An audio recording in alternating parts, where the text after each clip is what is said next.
So we've talked about right speech and we've talked about right action. I don't feel like we've covered those topics by any means, but I felt like moving on to the next kind of one of the three, on at least as they're stated in the Noble Eightfold Path, called right livelihood, or as we've been using the word attuned livelihood.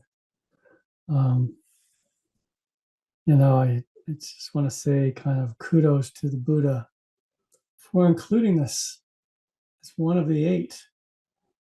I don't know anything quite comparable where livelihood is put right up there with these other things is so important for becoming attuned. But it makes sense to me. So much of our lives, our work, so work deeply conditions our experience, deeply conditions our hearts, for better or worse. And it's important to pay attention to it.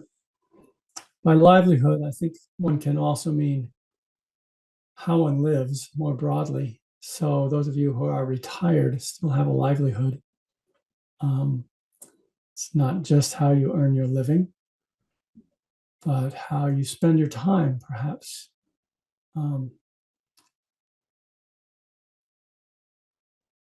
So it's still important to notice what you dedicate your time, you dedicate your life. So, when you go into the suttas, when you dig into this topic, what does it say about it? It doesn't say a lot, I have to say. I didn't actually look up right livelihood, but usually it's a short list of professions that aren't recommended circa 2,500 years ago. So it's not too helpful for us in the modern world that way.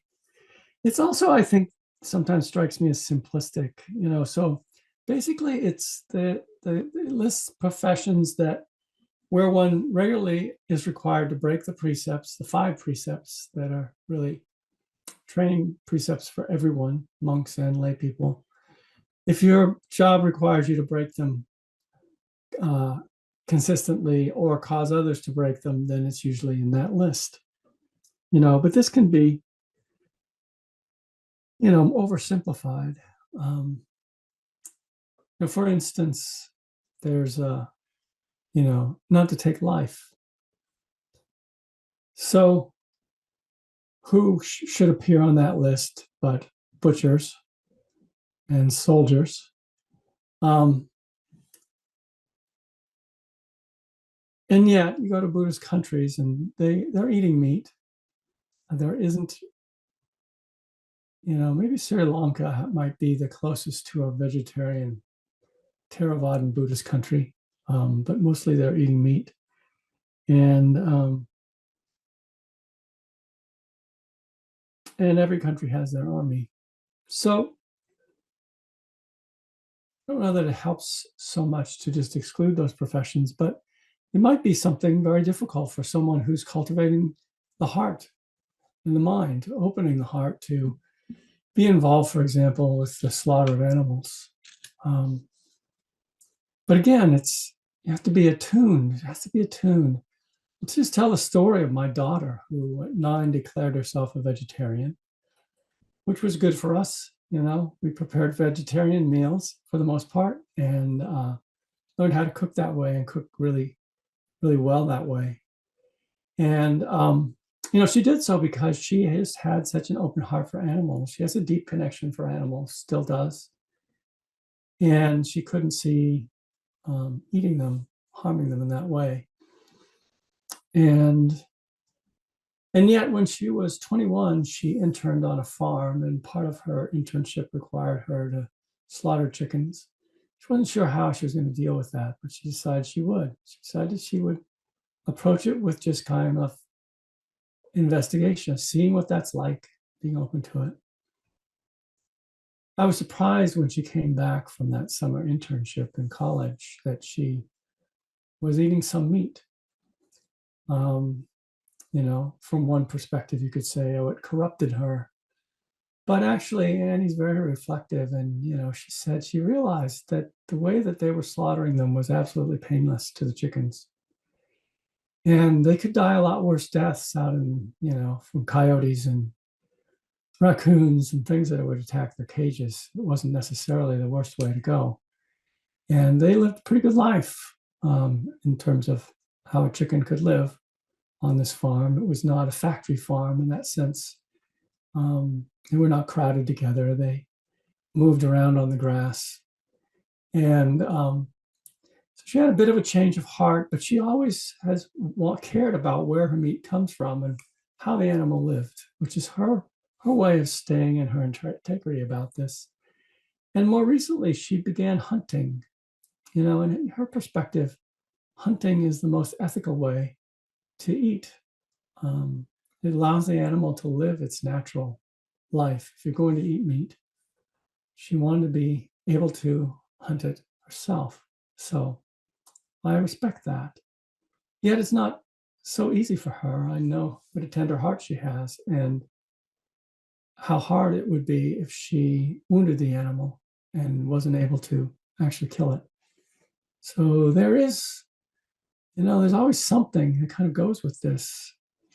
But what I'm really saying is I think one needs to be sensitive to context, and attunement is something deeper than just like looking at a list as to what you can do and can't do. Another one you could say, not to take intoxicants that cause heedlessness. And that might eliminate, someone who brews or is a bartender.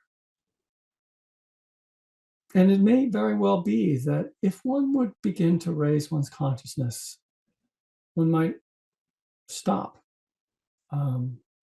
dealing with creating alcohol. One might become sensitized to some of the consequences you don't want to be a part of. It's also true, there's some bodhisattva bartenders out there who are like social workers. So I don't really feel like it's really my place to judge about that. But within each person, I think there's a barometer to know, is this livelihood? Is this okay? The precept about not lying, are there professions where one is required to lie? Interesting question. My cynical side says, yeah, politicians. But in some ways that's not fair, because I know some very upstanding politicians who have a great deal of integrity. So I don't feel that's fair to say. But, our advertisers, anybody in those roles has to live with themselves and do that function of like checking inside and seeing, are they within their integrity in terms of how they speak? And, maybe they might make a change if they do that. I'll just share, one change that I made in my livelihood that I really felt was a matter of integrity. And it wasn't that I was doing anything bad. That's what I really want to emphasize here. I don't think right livelihood is simply a matter of avoiding things that overtly cause people harm, having that be your livelihood.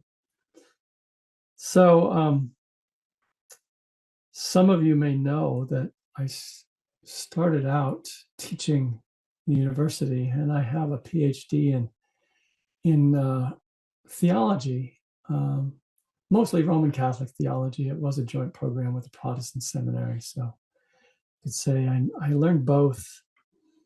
But by the time I entered graduate school, I was in a somewhat awkward position of not feeling I was Catholic anymore. I had discovered Buddhism. I had never been all that, what should I say? I went into theology because these are the questions that mattered to me the most. The sorts of things that are discussed in theology, it wasn't that I necessarily felt like I was such a true believer. And in the course of that, I began to really discover Buddhism and move to that. So kind of by the time I finished graduate school, I was in this awkward position. the thing about getting a degree in theology as opposed to a degree in religious studies is that you're really only hireable by religious universities. The secular universities rarely hire someone with a theology degree. They want someone trained in a secular kind of approach to religion. So there I was at a Catholic college, sort of expected by the students and most of the faculty to represent something. And it felt quite uncomfortable. I did my best with it, but I came to see that I couldn't really see doing this for the rest of my life. Something felt wrong about it. It wasn't only that I was, not really Roman Catholic anymore. It was also the case that I realized that teaching really kept me in my head in a certain way. And part of the Buddhist practice had made me not want to be so much about thinking. And I wanted to have something that used my heart a little more fully. So that was part of it too. So see, I didn't leave that profession because I thought it was harmful. I left it because it didn't feel integral to who I was. I didn't feel completely honest, if I could put it that way, to who I was. I needed to be somewhere I could really be myself. And so while I was teaching, I used the free credits that they gave as benefit to get a master's in counseling degree and shifted.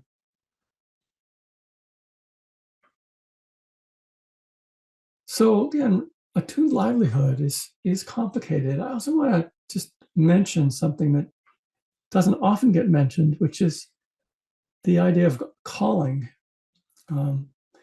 I admit that word has somewhat of a Christian context to it. A calling implies that there's a God who calls, that there's something or someone else that determines what you should do with your life.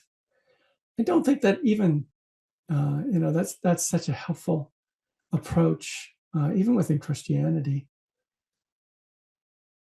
But I think even outside of that, even in a Buddhist or not even a Buddhist context, in any context, one can legitimately ask, how should I be spending my life? How should I be spending my work life? What calls me? What work calls me to do it? Obviously, that can be a luxury question for some people. They don't have the resources to pursue the education, or they feel, trapped in some way. So I'm not raising this to increase their burdens in any way. Just to point out that this is, I think, a part of right livelihood. To kind of have the consciousness of what draws you. There's so much to do in life, and not just work. In the whole sphere of, say, political activism, there's so many things to do. You have to choose. And, you run into people who say, oh, you should be doing this, you should be doing that. I've never really been one to trust that kind of thinking of what people should be doing. But if you really stay in touch with your heart, if you're attuned to what's going on in the world, what are you drawn to do? It might have to do with your next door neighbor. It might not be what looks like political activism or working for passing laws or electing officials. It might be organizing your neighborhood. It might be just one person who you reach out to. It doesn't have to be grandiose. It's what actually is in your heart to do, what you're drawn to. So oftentimes this has something to do with your history, something to do often with your suffering. If you've suffered in certain conditions, like if you've been a single parent, maybe it draws you to do something for other single parents once you have more time and resources to do it. Oftentimes that's the source of our inspiration. Um, I think I picked a pretty good profession as a counselor. And yet, even there, I had to admit, I felt like my calling was to teach Dharma. At a certain point, I kind of came to that in my life, and I didn't know how to get there from here. I really didn't. But I realized, I needed to find a way. And I undertook, um, some rather difficult and extreme measures to arrive at that. And I feel good about that. I'm glad that I listened to that because for years I had really ignored it. And, by the time I really faced it as a married person with 2 children, it was like I had to provide a livelihood. I didn't feel like I could, in the kind of the tradition that I was in, Theravada Buddhism, paid its teachers by donation only. So I just couldn't imagine saying, I'm sorry we can't do this as a family because I don't make enough money. Just didn't quite feel right. So somehow I arranged my life otherwise. I do make a good living as a counselor, and actually I feel like I get good compensation for what I do here. But all of that by way of saying, listen to something inside that draws you to what to do with the time that you have on this earth. I sometimes run into people who don't know what to do with themselves. Occasionally happens to people who retire and who have done nothing but work all their lives, have no interests outside of work. It's a precious thing. This human birth, as the Dalai Lama says, is a precious thing. It's a precious thing because it gives us the opportunity to raise our consciousness and to really come to know and understand the nature of things. So Dharma practice is always encouraged. But I want to add to that too. I think wonder is always encouraged. Curiosity is always encouraged. And those are deep parts of a Buddhist practice. But they can have all sorts of things that don't look like Buddhist practice to them. To find what piques your interest. And for some people, that's, anything, a sport, a game, whatever. I think that is all a part of living with this human heart. And for me, that's really the nature of the Eightfold Path, is how to tune all the strings of all 8 limbs, all 8 strings, if you will, of this musical instrument we call a human life and a human being, how to tune those all so something beautiful comes out of it. Something delightful comes out of it, not only to the person who lives it, but to the people who come in contact with it. And again, this doesn't have to be grandiose. It does not have to come with a great deal of fanfare.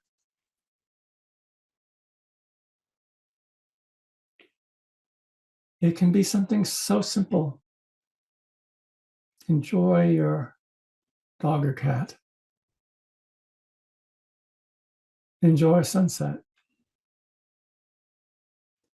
Wonder at the capacity to even see, to even hear, make music, all of those sorts of things. Wholesome livelihood, wholesome pastime, if you will, ways of spending time.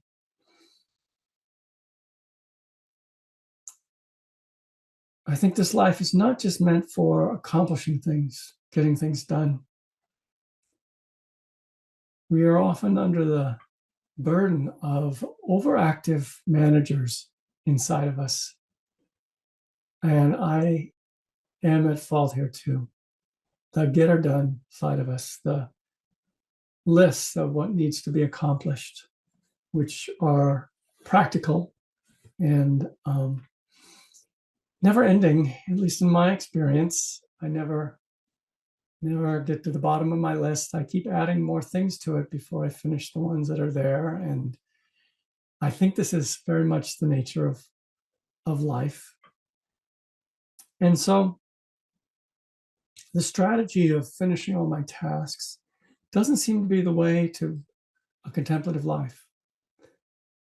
And by contemplative life, I mean a life where you really are present for your life, really present for living, present for the people you share it with, present for nature, present for the problems that our race and our planet face.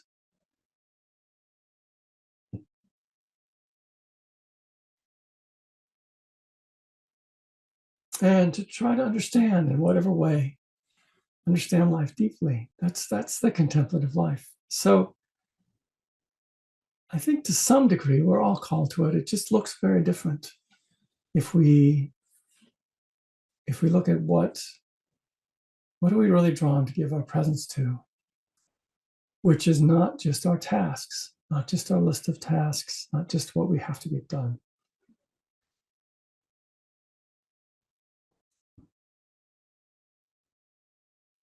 And always in doing this, kind of we have to keep our eye on craving. You know, how much are we generating a living because our desires are outsized, or our ego is outsized?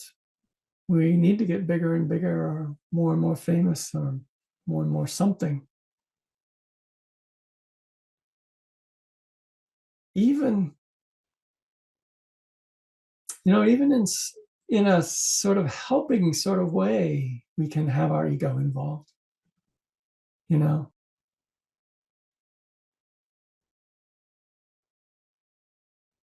in some of the most humble tasks, it's just amazing how that ego works itself in there to make yourself into something, to create an identity around something.